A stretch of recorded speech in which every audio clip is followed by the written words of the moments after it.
အားလုံးပဲမင်္ဂလာပါ MITDC ကွန်မြူနတီကြောင့်နေပြီးတော့ကြိုဆိုပါတယ်ညီမကတော့မနက်စုစုမော်ဖြစ်ပါတယ်ညီမအခုပြပြပေးတော့မှာတော့ဒီလေယာလေးတောင်းပြပြပေးတော့မှာဖြစ်ပါတယ်ဒီဟာထဲမှာဆိုရင်ဒီဥစ္စာကိုမူတူလေးနဲ့ရွှေ့ကြည့်ပါမယ်ရွှေ့လို့မရပါဘူးเนาะဘာလို့လဲဆိုတော့ဒီဟာ background ကလော့ခတ်ထားတာဖြစ်ပါတယ်တကယ်လို့ဒီ background ကို layer 0ဖြစ်အောင်လုပ်ပါမယ်ညီလေးမှာပဲကလစ်ထောက်ပြီးတော့ layer from background ကိုနှိပ်လိုက်ပါပြီးရင် OK ကိုနှိပ်လိုက်ပါနှိပ်လိုက်ပြီဆိုရင်တော့ဒီမှာ layer 0ဖြစ်သွားပါပြီ0ဖြစ်သွားလို့ရှိရင်တော့ဒီဟာကိုဒီနေရာလေးမှာ layer ပွားတာပုံစံမျိုးရှိပါတယ် layer နေပြီး layer တစ်ခုလိုချင်နေဆိုရင်တော့ layer နေပြီးတော့ new ဆိုပြီးတော့ layer ဆိုပြီးတော့ keyboard ပွားဆိုရင်တော့ Ctrl Shift N ကိုနှိပ်လို့ရပါတယ်ပြီးရင်တော့ OK ကိုနှိပ်လိုက်ပါဒီလိုဆိုရင် layer တစ်ခုယူလာပြီဖြစ်ပါတယ်ဒီလိုမျိုး layer တစ်ခုယူလို့ရတယ်လို့ပဲဒီဥစ္စာနေပြီးတော့ create new layer ဆိုပြီးတော့လည်း layer တစ်ခုယူလို့ရပါတယ်เนาะနောက်တစ်ခုအနေနဲ့ကကြတော့ layer နေပြီးတော့duplicate layer ကိုနှိပ်လိုက်ပါမယ်နှိပ်လိုက်ပြီဆိုရင်တော့ဒီညမှာဒီ layer 0ကို copy ပွားတာဖြစ်ပါတယ်ဒီရှိပြီးသား layer ကို copy ပွားတာပေါ့ okay ကိုနှိပ်ဒီလိုမျိုး copy ပွားလို့ရတယ်လို့ဒီ layer ကိုပဲဥမာ layer 2ကို layer နေပြီးတော့ new ဆိုပြီးတော့ layer ပြီးတော့ copy နဲ့ layer ပွားလို့ရတယ်လို့ keyboard ပွားဆိုရင်တော့ Ctrl G နဲ့လည်း layer ပွားလို့ရပါတယ်ခုနကလိုမျိုး layer ပွားလို့ရပါတယ်နောက်ထပ်တစ်ခုအနေနဲ့ကကြတော့ဒီမှာ brush tool လေးကိုယူပါမယ်ယူပြီးတော့ layer copy layer 1ကို select ပေးထားပြီးတော့ brush tool လေးကိုယူဒီ brush tool နေရာလေးမှာမိမိလိုချင်တဲ့ site ကိုရွေးပြလို့ရပါတယ်ညီမကတော့ဒီ site လေးကိုရွေးမယ်ရွေးပြီးတော့ spacing ကိုအမှတ်ဖြုတ်ထားမယ်ဖြုတ်ထားပြီးတော့ဒီဟာလေးကိုပြန်ပိတ်လိုက်မယ်ပြန်ပိတ်လိုက်ပြီဆိုရင်တော့ဒီဥစ္စာမှာ color ရင်လာရွေးပါမယ် color box လေးမှာခန်းအောင်လေးရွေးလိုက်မယ်ပြီးရင် OK ကိုနှိပ်ပြီးတော့ရင်တော့ဒီညလေးမှာကလေးလေးချလိုက်မယ်ချလိုက်ပြီဆိုတာနဲ့ဒီမှာ layer select မှတ်ထားတဲ့ဟာလေးမှာ layer ခွက်လေးပေါ်လာပါတယ်ဒီလိုမျိုးကလေးချ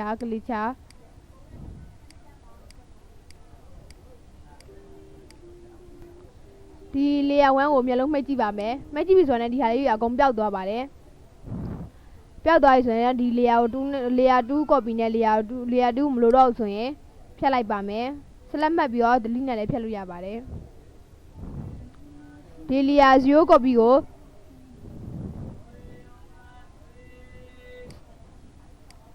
select မှတ်ကြည့်ပါမယ်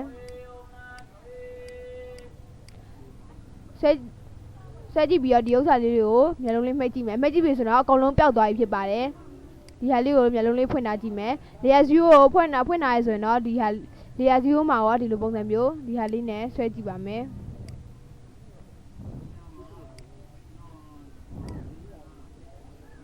ဒီ layer ကိုမလို့တော့ဘူးဆိုရင်တော့မိမိဆွဲထားတဲ့ဟာလေးကိုမျက်လုံးဖွင့်ပိတ်လုပ်ကြည့်လိုက်ပါဒါကြောင့် layer ပုံစံလေးဖြစ်ပါတယ်ဒီဟာတွေကိုမလို့တော့ဘူးဆိုရင် delete လုပ်လိုက်ပါ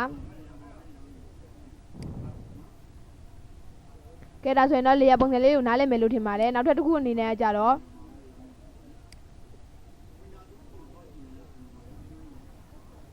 ဒီ layer background color ကိုဒီ background layer လေးကိုခုနလိုမျိုး layer 0ဖြစ်အောင်လုပ်ပါမယ်ကလစ်ထောက်ပြီးတော့ layer from background ဆိုပြီးလုပ်လို့ရတယ်လို့ layer နေပြီးတော့ new layer from background နဲ့လည်းဒီမှာ OK ကိုနှိပ်လိုက်ပါနှိပ်ပြီဆိုရင်ညာလေးမှာ layer 0ဖြစ်သွားပါပြီဖြစ်သွားပြီဆိုရင်တော့ဒီ quick selection tool လေးကိုယူပါမယ်ယူပြီးတော့ဒီပန်းလေးတွေထဲမှာပန်းလေးတစ်ပွင့်လေးကို selection ပေးလိုက်ပါမယ် selection နှုတ်မယ်ဆိုရင် keyboard ပေါ်က alt လေးကိုပြီးပြီးတော့ selection လုပ်ကြည့်လိုက်ပါနှုတ်ကြည့်ပြီးတော့ရင်ဆိုရင်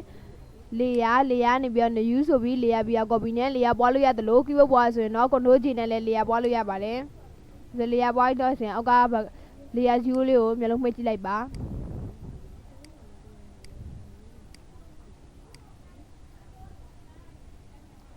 ပြီးရင်ဒီ layer ကို delete လုပ်လိုက်ပါလုပ်ပြီးတော့နောက်ထပ်တစ်ခုအနေနဲ့ quick selection tool လေးနဲ့ select ပေးမယ်ဒီဥစ္စာကို quick selection tool နဲ့ layer မပွားခင်ဒီ background ကို layer ဖြစ်အောင်လုပ်ပါမယ် Ctrl Alt Z နဲ့ပြန်ဆုပ်ပေးလိုက်ပါ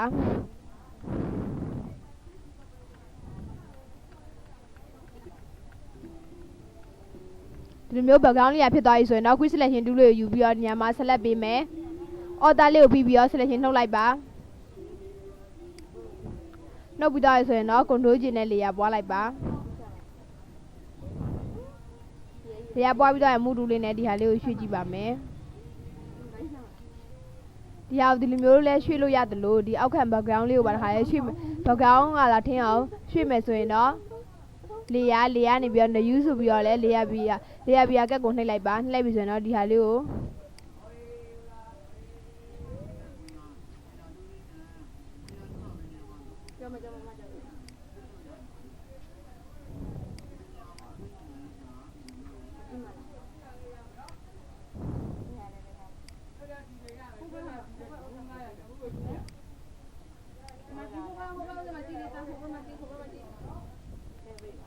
ဒီလိုပုံစံမျိုးလေးလဲရွှေ့လို့ရပါတယ်နောက်ထပ်တစ်ခုအနေနဲ့ကြတော့ဒီပုံစံလေးကိုခတ်ဒူးလေးနဲ့စိုက်ချိုးပြီးတော့လုပ်ပြသွားမှာဖြစ်ပါတယ်ခတ်ဒူးလေးကိုယူလိုက်ပါယူပြီးတော့ white မှာကြတော့စစ်ထားလိုက်ပါမယ်တက်ပါလေးနဲ့ခုံမယ်ခုံပြီးတော့ height မှာကြတော့ 4 ထားလိုက်မယ် resolution ကကြတော့300ထားလိုက်ပါမယ်300ထားပြီးတော့ enter ခောက်လိုက်ပါမယ်အမှန်ကိုလည်းချစ်ပေးလို့ရပါတယ်ပြီးလို့ရှိရင်တော့ဒီဟာကိုဒီကနေပြီးတော့ဆွဲလိုက်မယ်ဆွဲပြီးတော့ရှိရင်တော့ edit ကနေပြီးတော့ဟော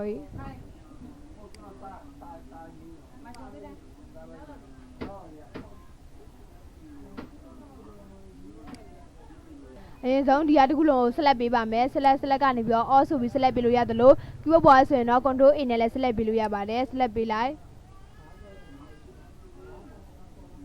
select ပေးပြီးတော့ edit ကနေပြီးတော့ contact away scale ကိုနှိပ်လိုက်ပါနှိပ်လိုက်ပြီးတော့ညာလေးမှာ shift လေးကိုပြီးပြီးတော့ဒီမူရင်းဒီလူကိုလုံးလေးကိုမူရင်းပုံမပြအောင်လို့ shift လေးကိုပြီးပြီးတော့မျိုးလေးဆွဲလိုက်ပါမယ်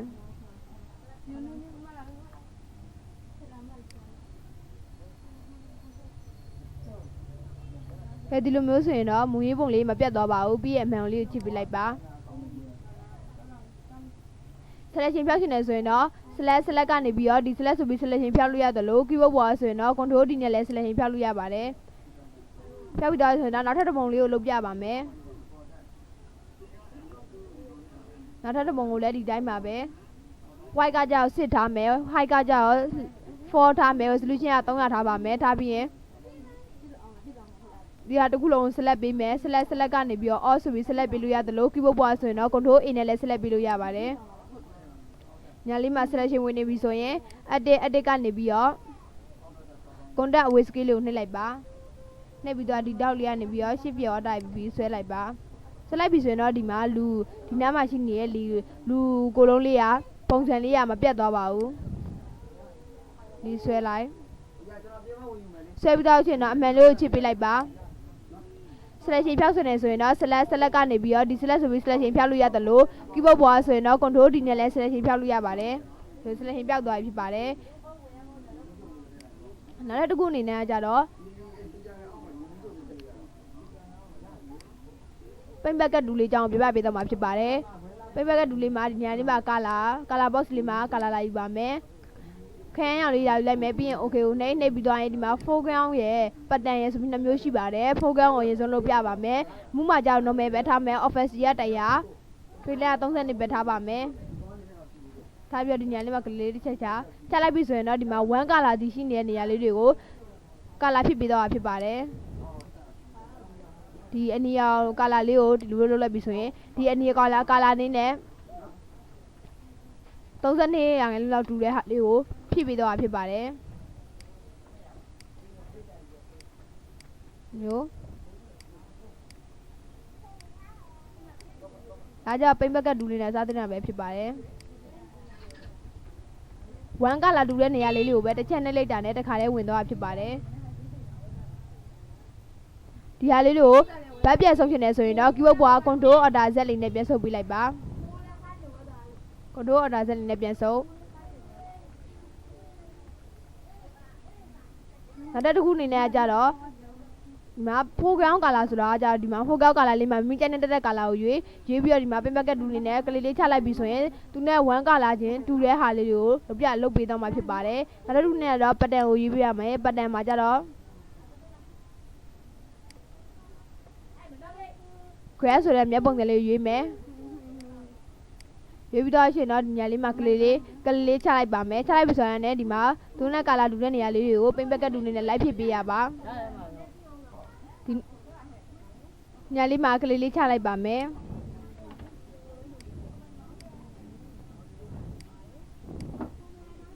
မှာပါ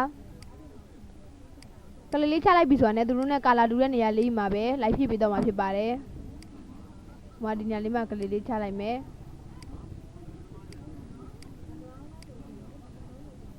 ဘယ်လိုဒီပုံလေးကိုပြန်ပြီးတော့ဘတ်ဆုပ်ကျင်နေဆိုရင်တော့ keyboard ပေါ် control alt z လေးနဲ့ပြန်ဆုပ်ပြီးလို့ရပါတယ်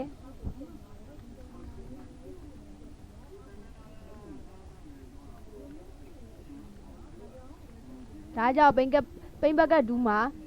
foreground ရဲ့ pattern ရဲ့ဆိုပြီးပြောပြပေးတော့ဖြစ်ပါတယ်